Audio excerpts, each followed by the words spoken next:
Sieve some flour over the mixture and coat well. This adds texture to the dish and keeps the meat together. Add your garlic, bouquet garni and tomato paste. Then pour in a whole bottle of Burgundy. Bring up the heat a little until it just starts to bubble. Place in the veal stock. Then put it aside on a low heat to simmer for about an hour and a half. Fry up your baby onions and mushrooms in oil and butter, just enough to coat them well. Don't overcook them, put them aside to add much later. After about an hour and a half, it's time to add the other ingredients and mix well into the broth. Leave on a low heat for another half an hour. Taste and season if necessary. Then it should be ready to plate up. Serve the beef bourguignon in a large bowl with a slice of crusty French bread. You can eat it right away, and it is delicious. But many say beef bourguignon is best prepared the day before, so it's great for dinner parties. Next on Cultural Flavours, we explore the sweet world of French desserts and give you a step-by-step guide to a baked caramel classic.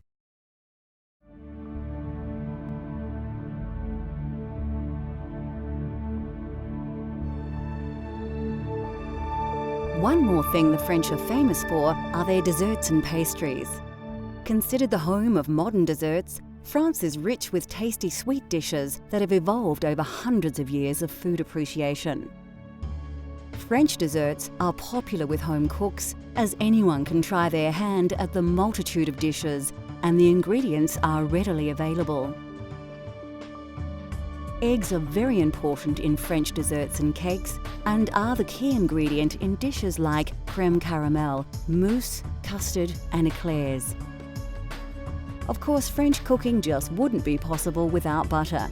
Butter is used in most dishes, but especially desserts.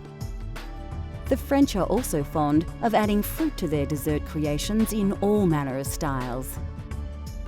And where would desserts be without sugar?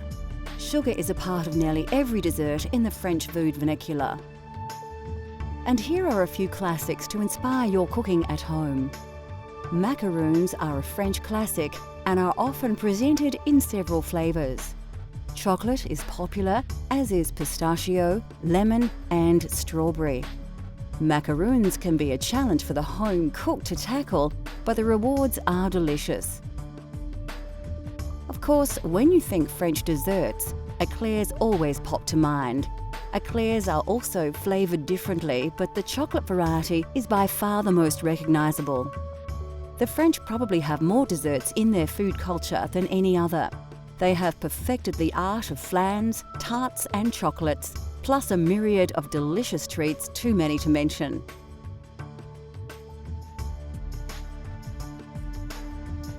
Another aspect of French desserts is, of course, the visual creativity.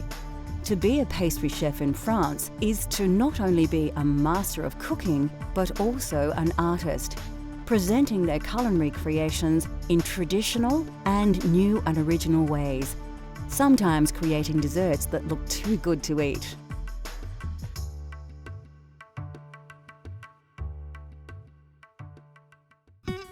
The French have made a true art out of desserts, yet they need not be complicated. The trick with this dish is timing.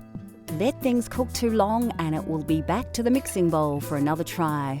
Well, the reason why I chose crème caramel is because it's an old classic and everyone knows it. I think that the art to making a good crème caramel is all in the cooking of the caramel, making sure that you don't let it go too dark and bitter. So it's something that's used quite often in France. It's a very simple dish to cook at home or a nice classical bistro that you can find in Paris. You'll find it on virtually every menu that you can find in France.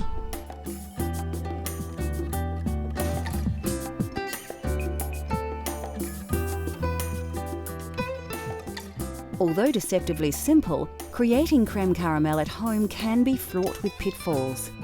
We'll show you how to create this dessert step by step.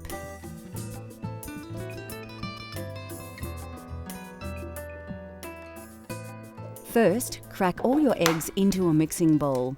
For this recipe, it's not necessary to separate the whites and yolks, so we're off to a flying start. The next step is to add your sugar. Don't dump it all in at once. The sugar needs to be slowly whisked into the eggs, mixing as you go, like this. Then, it's over to the stove to warm your milk. You will need to bring it to the boil, but rather than stand and watch it, you can prepare your vanilla bean. Carefully slice the bean lengthways, but don't cut it right to the end. This makes it easier to get the bean out of the mixture later. Place the vanilla bean in the milk and wait for it to boil. As the milk rises, take it off the heat and put it aside for the vanilla to infuse. Now it's time to make the caramel. All you need for caramel is sugar, water, and perfect timing. You will also need a dish or sink filled with water to cool the saucepan. Then it becomes a waiting game. You don't need to stir the mixture, just wait until the water evaporates from the sugar. If you attempted this without water, the sugar would burn. The trick with caramel is to watch it cook and wait for the colour to change. Then it's just a matter of taking it off the heat when it turns a golden brown, which happens very quickly. When it does, place your pan in the water to cool for about half a minute to stop it from overcooking. Then quickly pour the caramel into the base of each bowl before it begins to set. Go back to the eggs and sugar and whisk in the vanilla milk you made earlier.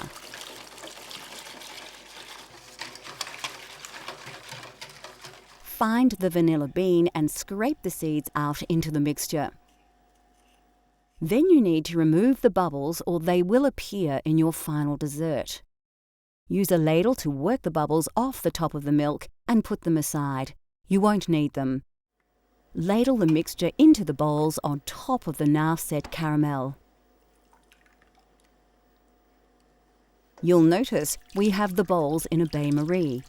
Of course, we will fill this with water to just below the top of the bowls and it will prevent the dessert from burning while cooking.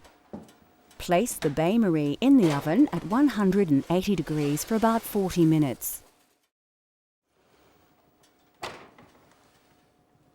Carefully take them out of the oven and they should be browning on top. Let them cool, then place them in the fridge to set. This usually takes 2 to 3 hours. When set, run a knife carefully round the edge, turning the bowl as you go. Then you should be able to place a plate on a dish, turn it over, and remove the bowl, leaving a delicious dessert behind. Use the now softened caramel left in the bowl to decorate the plate. And there you have authentic French cream caramel. If that doesn't make you hungry, nothing will. We have barely touched on the food of France, and we could easily fill a whole series with amazing culinary creations from the home of fine cuisine.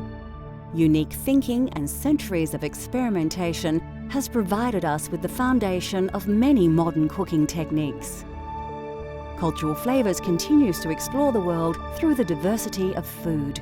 Let Cultural Flavours take you on a gastronomic journey so you can experience the tastes of the globe at home.